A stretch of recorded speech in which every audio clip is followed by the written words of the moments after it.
Right here we've got a 50-gallon electric Rude water heater that we're going to go ahead and replace today.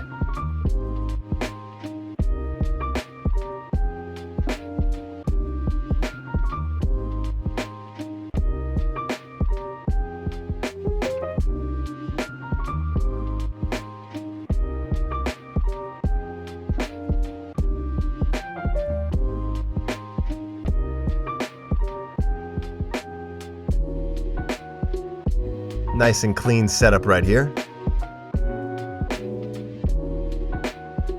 And all of our new water heater installations come with this Webstone full port ball valve to allow for easier draining during maintenance.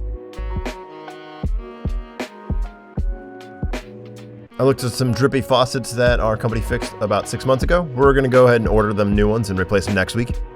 Recently, we've also been replacing a lot of check valves in new Navien 240 A2s, so just be aware of that.